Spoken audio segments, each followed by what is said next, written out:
Domingo, 26 de maio, manifestantes foram às ruas para apoiar o presidente Jair Bolsonaro e defender a reforma da Previdência e o pacote anticrime do ministro Sérgio Moro. De acordo com o presidente, os atos foram espontâneos e serviram de, abro aspas, recado àqueles que teimam com velhas práticas não deixar que este povo se liberte. Segundo a avaliação do Palácio do Planalto, o saldo foi positivo.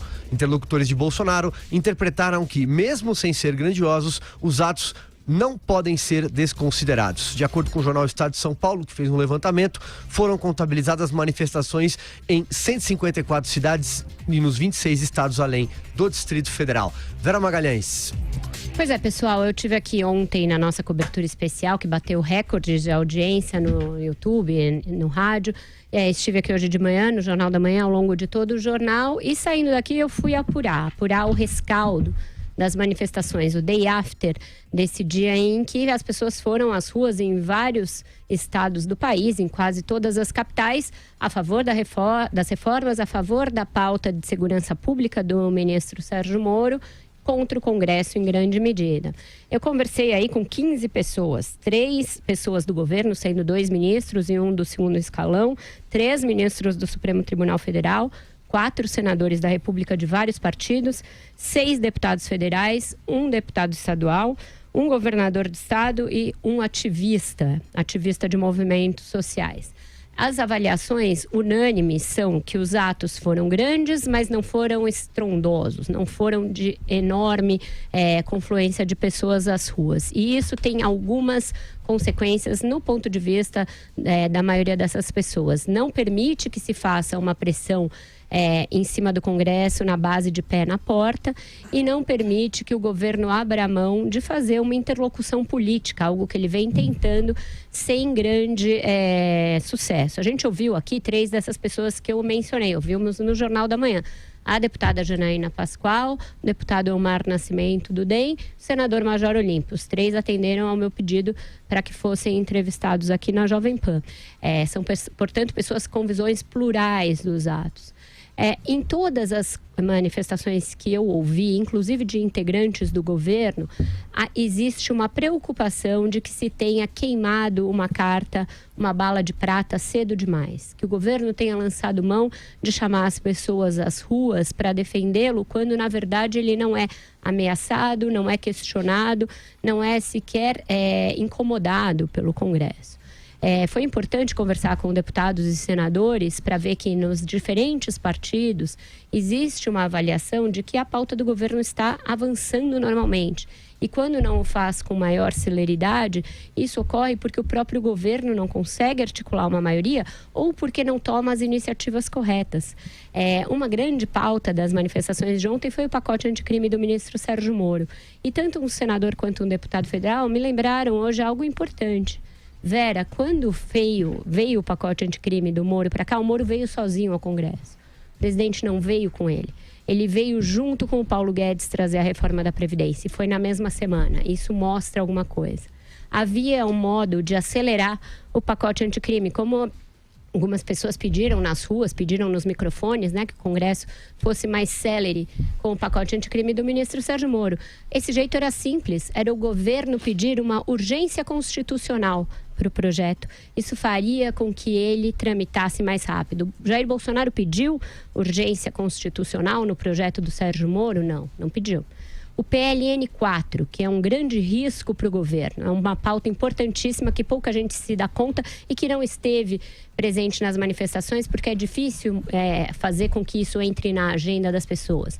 PLN 4 é um projeto que permite ao governo se endividar em cerca de 248 bilhões de reais para pagar despesas correntes, sem que isso seja considerado infração à regra de ouro. Por que isso é importante?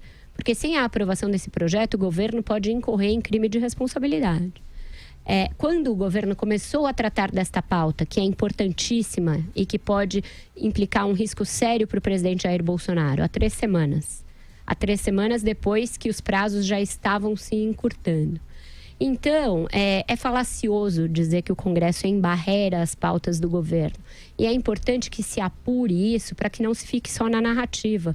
Porque uma coisa é uma narrativa bonita em cima de caminhão de som, bonita em cartazes, em palavras de ordem, em pichulecos. A outra coisa é a realidade.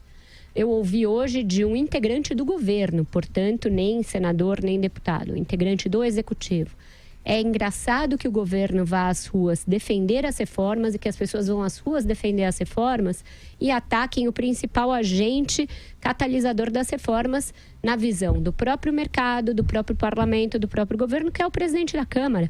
Investidores enxergam no presidente da Câmara hoje o maior defensor das reformas. Tanto é que uma pesquisa da XP com o mercado, só com agentes de mercado, mostrou a confiança no Bolsonaro despencando de níveis de 80 e poucos % no início do ano para algo como 14% agora. Então, uma coisa é a narrativa, já estou terminando. Uma coisa é a narrativa e a outra coisa é a realidade do dia a dia. E Bolsonaro não vai conseguir se eximir de lidar com a realidade e de lidar com o parlamento. As ruas não lhe deram este aval ontem. Daí porque um certo pessimismo, uma certa frustração com os números das manifestações. Elas foram grandes aqui em São Paulo, foram relativamente grandes no Rio de Janeiro e só. No Nordeste foram muito incipientes, em Brasília foram pequenas e no Sul foram relativamente modestas, não foram capazes de causar um barulho. Então, Bolsonaro continua tendo de fazer uma articulação política e isso continua mais ou menos na estaca zero, talvez tenha recuado alguns pontos. Agora sim, Carlos Andreasa. Olha, fazendo um pequeno histórico aqui, é preciso afirmar, lembrar que ninguém votou no Jair Bolsonaro em outubro pela agenda de reformas econômicas. Isso é marginal no conjunto.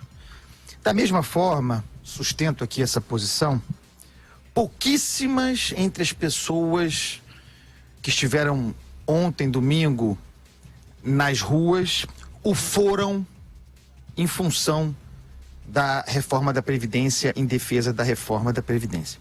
Essa pauta propositiva, foi inserida na narrativa das convocações, em função, inclusive, das denúncias que nós, entre outros analistas, fizemos aqui nesse programa, em vários lugares, acusando a pauta original, aquela documentada, que mostra o ímpeto original, inicial, de se atacar o Supremo Tribunal Federal e o Congresso Nacional.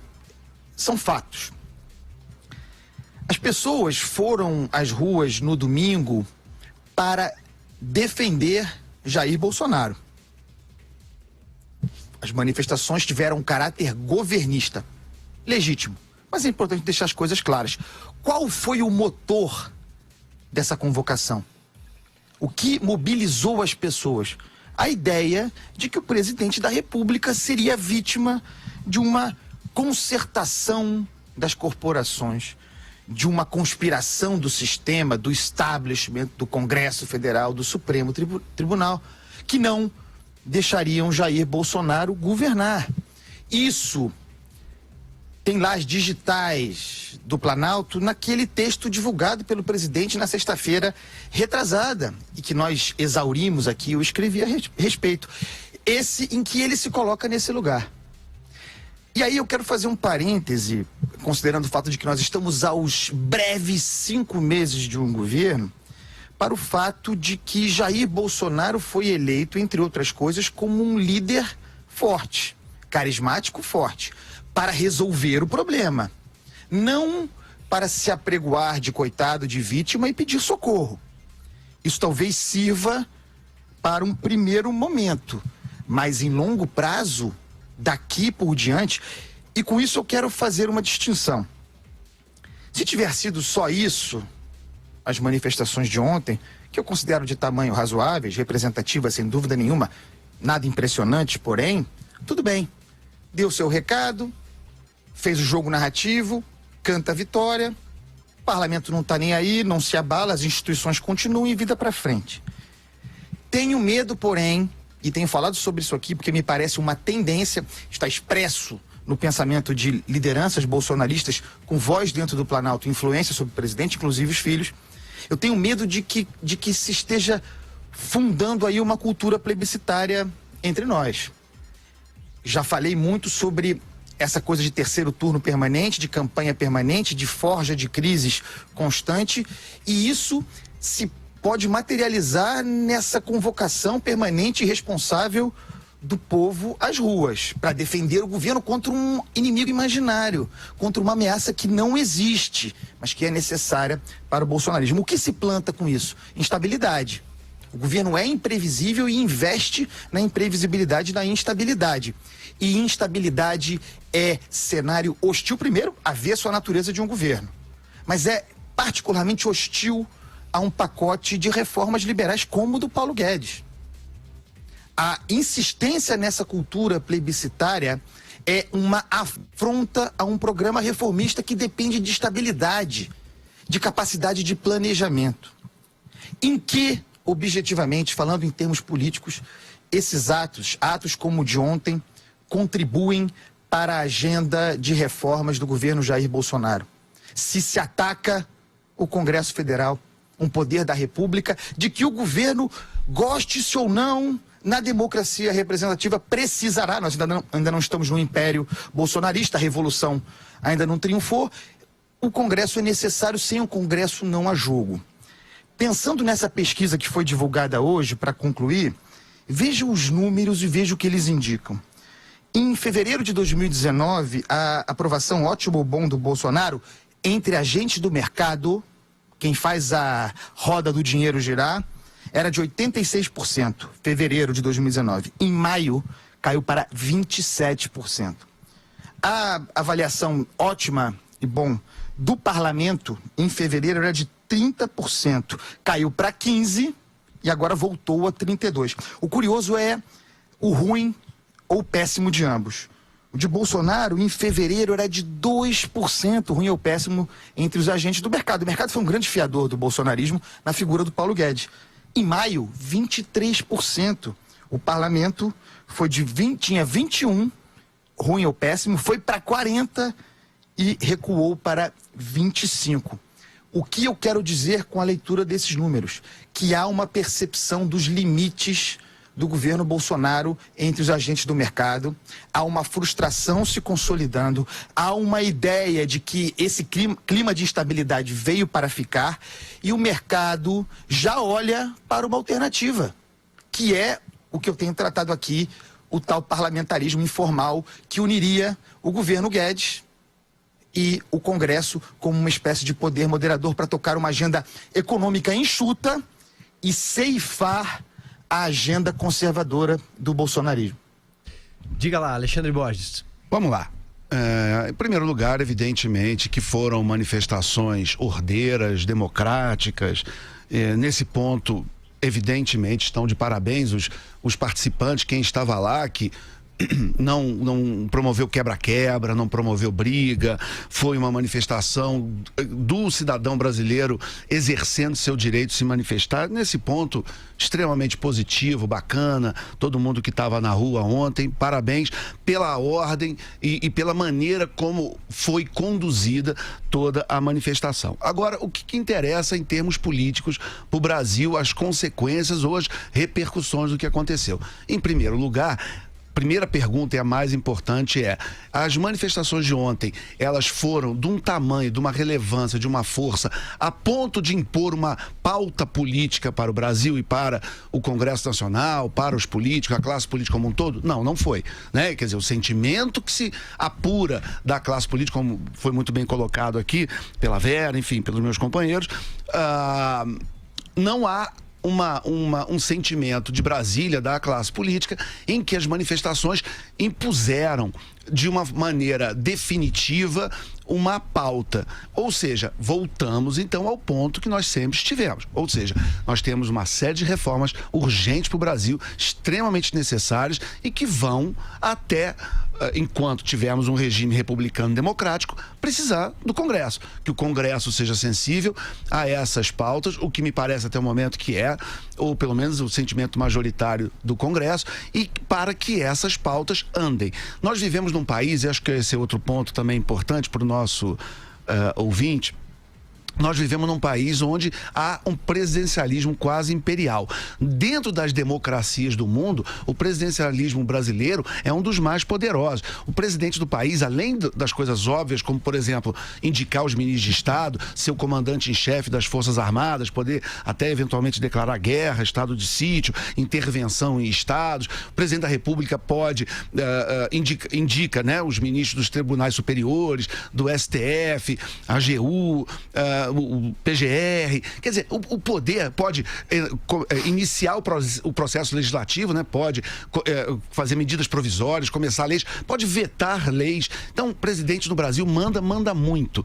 Então, a pergunta que fica um pouco também é o seguinte: se os outros poderes da República, Congresso Nacional e o Judiciário, foram alvo de algumas dos cartazes, das palavras de ordem, das manifestações de ontem, o que se quer? Se quer o presidente com mais poder? A caneta do presidente ainda mais poderosa do que já é?